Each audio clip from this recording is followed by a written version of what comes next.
Welcome, ladies, gentlemen, 5v5 enjoyers, 6v6 truthers, and brand new Marvel Rivals recruits that are just getting into hero shooters.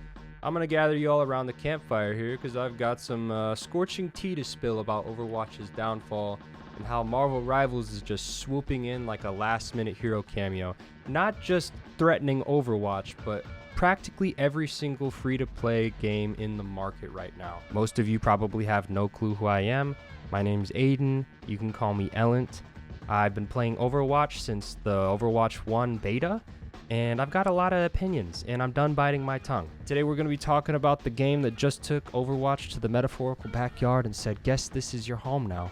That's right, Marvel Rivals is here, and it's not just winning, it's delivering a complete TKO. So let's break down why this game is dunking on everything else faster than you could say fuck Bobby Kotick. Because honestly, let's cut the crap. I'm not here to say, oh, we should give Overwatch a second chance here. Overwatch still has a place in the gaming industry. Nah, that game squandered its second, third, and 15th chances. And I'm sick of Blizzard's half measures, and I'm pissed off enough to say fuck it. Fuck Overwatch, fuck Blizzard, and I really don't think that this Microsoft acquisition is really going to do a whole lot of favors unless Overwatch makes some serious changes here. So let's flash back to 2016 here, when Overwatch was unstoppable. I was 14 years old, just watching the new trailer for Overwatch. And, the gameplay looked crisp. The heroes were iconic, Pixar-level cinematics, and we all felt like we were playing a next-level shooter. And, yeah, they definitely deserved the hype back then. But, you know what else they did? After 2017 and 18, they started slowly just drip-feeding us content here. So slowly like it was pulling teeth here. Shit. I started off bronze. This is my first ever hero shooter. Around season 3, I hit diamond, stayed there for a while, and then, I learned a lot of life lessons about like self-reflection and teamwork, and I managed to climb all the way up to GM, and I even peaked top 500, dude. This game means a lot to me. So I'm not just here to shit on it, but I am a little pissed off here. They dangled a shiny PvE campaign for years, only to yank it away like a carrot on a stick. Back in the day, I had DSL internet, so my ping was horrible, and I had a bad computer because I was a teenager and I didn't have a whole lot of money. So hitting record on OBS definitely made the gameplay experience a lot worse for me. And I always wanted to make content for the game, and around the time when I actually hit GM and top 500, the game already had felt so stale, it just didn't feel worth it, once I hit top 500, it was like an excitement for about a week. And then I just was like, now what? I'm not making money off of the game. I'm not streaming. I'm not making a community. And, it just didn't feel like a point to play the game. And then, Overwatch 2 came in and, I gave it a chance. If you were to talk to any of my friends, they would say that I was really shilling out for Overwatch 2. I really thought that it could really change things here, and it was just horrible, Meanwhile, Bobby Kotick was raking in mountains of money, shrugged at controversies, and basically told the community to deal with it. And now look where we are. Overwatch 2, if you can even call it a sequel, is basically just Overwatch 1 with a shiny sticker slapped on. It's a joke. They removed features from the game in Overwatch 2, like all the borders and all that stuff. Like the on-fire system wasn't even in the game. The new engine that couldn't handle 6v6. It's all a joke here. And the best part was Blizzard still pretended that they were on top, turning up their noses at valid criticism, and that was the core problem, honestly. It was just arrogance. So, while Overwatch is bleeding out, Marvel Rivals storms into the scene like it just found out it's the main character. When that beta hit, everyone expected a cheap knockoff, and instead we got a hero shooter that's more fun than Overwatch has been in years. It's the sequel that we really deserved. Where Overwatch insisted on balancing and rebalancing the same handful of abilities, Rivals cranks hero design to holy shit. There's no timid second guessings. They've got mass resurrects, unstoppable combos, and even a tank that hurls a magically projected wall into your face. It's over the top, and it works. And how many times did Overwatch players like Frito from Your Overwatch beg Blizzard for a ban system? something to handle the GOATS comp or double shield meta.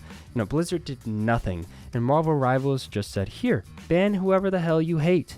Granted, it's only in Diamond, and I really think they should add that system to all ranks.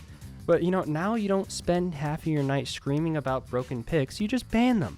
If Overwatch had the guts to do that, we might not be here, despite all the other shit, Marvel Rivals devs don't ghost their fan base, so far at least. They communicate updates, they take feedback, and they say, yep, we hear you. You can even go message them personally in their Discord server, and they'll respond to you. Meanwhile, Overwatch devs are stumbling over their own messages like they're scared to speak without legal counsel whispering in their ear. Let's be real, Overwatch 2's gameplay loop isn't total garbage. It still controls like a dream, but that's what makes this part of just such a colossal letdown here. The engine is top tier. The art team doesn't deserve this shit. Their art direction is amazing. So how did they manage to fumble this so hard? First, the PvE campaign. Everyone was psyched for an expansive story mode, maybe an RPG-like skill tree, but instead we got seasonal missions and story events that barely qualify as side quests. Blizzard's defense? Radio silence, mostly. Overwatch was always slow to push out new heroes, and Overwatch 2 somehow feels even slower. Hell, Marvel Rivals dropped 4 heroes on day 1 of Season 1 here. Well, not day 1. In Season 1, they're going to be dropping 4 new heroes. 37 is what it's going to be at the end of Season 1 here, and Overwatch is at, 42? 43? That's enough hype. The entire community is out of their minds right now. Overwatch can barely manage 3 heroes in a year. I don't know. The controversies, harassment lawsuits, massive layoffs amidst huge profits, that's what's running the show. And honestly, I'm not too sure with the Microsoft acquisition that's going to be any different, At this point, the Overwatch name is so tarnished, it might be just kinder to put it out of its misery. The Overwatch devs can stay if they still have the passion and fresh ideas, but Blizzard's higher-ups, they've thrown them to the wolves. So good luck with that. Overwatch's whole brand stinks like a corpse right now, and it's not the devs' fault alone, it's mismanagement from top to bottom. The saddest part, this game could have been an evergreen juggernaut, a hero shooter leading the industry for years to come, and instead it's failing while the hero shooter throne is wide open, and guess who's sitting there now? Marvel Rivals. I'm glad personally that Overwatch is dying because I don't want half-assed corporate nonsense to rule the hero shooter genre. It's been that way for almost 6-7 years, and that era is done.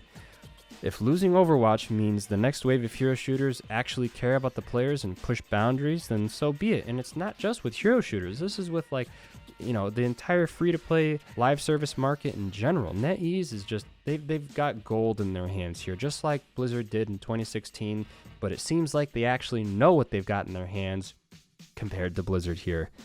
Let them show us what a hero shooter can be when it's not strangled by profit-first decisions and half-baked follow-through.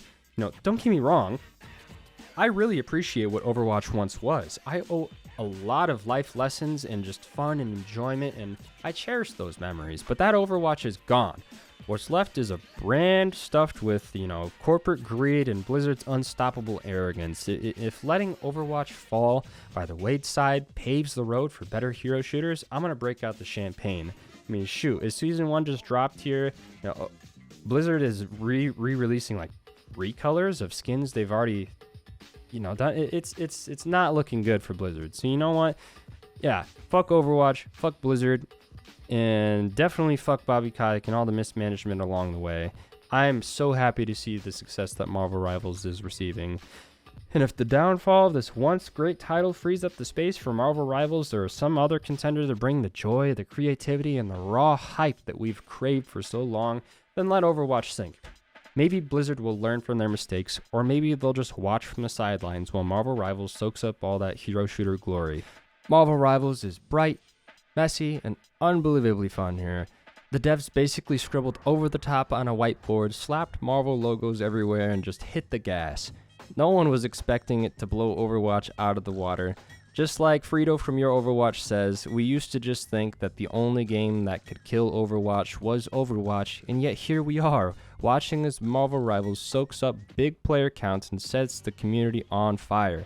It's got third-person mayhem, big ults that seem to drop every single team fight, and heroes with kits that look like they were co-designed by a sugar-crazed 8-year-old who loves explosions. That's not an insult, it's the secret sauce.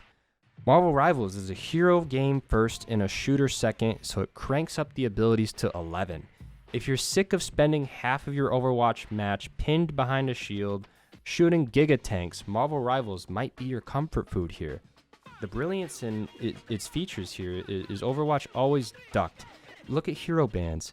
You finally have a system that gives players real control over broken picks, or just that single hero that you despise with every fiber of your being, which is honestly why I think that the hero bans should be in all ranks here.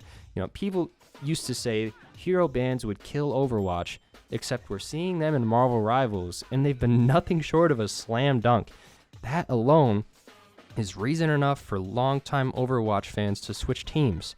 No, but Marvel Rivals isn't perfect. Its optimization is all over the place. They definitely improved it with this Season 1 patch, and I haven't really been having any issues with my 2080 Super, so I hope other people are doing well as well. You know, some folks are discovering weird frame discrepancies, and destructible environments can definitely feel clunky sometimes. I enjoy it a lot, but there's also the looming question of how sustainable the content pipeline is here.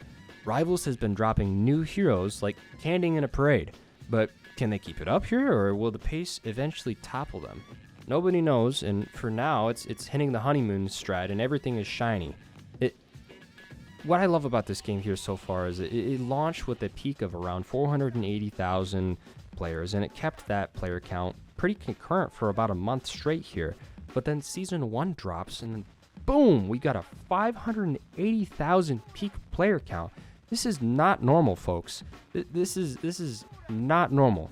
Yeah, alright. So look, just to end it off here, Overwatch isn't going to disappear off the face of the earth. It'll probably remain on life support here, but maybe it's better this way. Overwatch was a pioneer. It gave us our first taste of the hero shooters done at Blizzard polished levels, and we ate it up. And now we're enjoying a fresh wave of that same hero shooter energy, only this time Marvel Rivals is delivering features that Overwatch refused to implement or took way too long to figure out here. By Overwatch heading off into the sunset, slowly but surely, the space opens up for a game like Marvel Rivals to run wild. Whether it's the introduction of hero bans or the out-of-the-box kit designs, the huge depth that just Overwatch couldn't capture, or just plain embracing the goofy chaos that Overwatch used to have. Rivals is pushing boundaries that Overwatch could have pushed, but it didn't. If Overwatch had stayed on top, we might never seen these crazy leaps in design. We'd still be waiting for some mythical PvE campaign or praying for any real competitive shakeup. Instead, Rivals roared into the scene and forced everyone to sit up and pay attention, Blizzard included. So, yeah, me personally, I'm glad Overwatch is dying. Not because I hate it. Honestly, I owe it a lot. For Overwatch for blazing the trail, for all the memories, for all the good times. But if its slow decline means the genre gets a fresh injection of everything that made Overwatch 1 magical, then sign me up. Let Marvel Rivals eat Overwatch's lunch if that's what it takes to keep hero shooters exciting and evolving. Let me know in the comments if you're an Overwatch diehard still, if you got hope for the game, or if Marvel Rivals is your new convert here. Or if you're just here for the show, don't forget to subscribe. Click that notification bell. I'm going to be making a lot more content for this once I finish up my move here. And join me for the next time we find out if the Overwatch devs finally realize that they should have just added hero bans years ago. Until then, enjoy this brand new age of hero shooters. And if you ban hella, you're invited to my birthday party.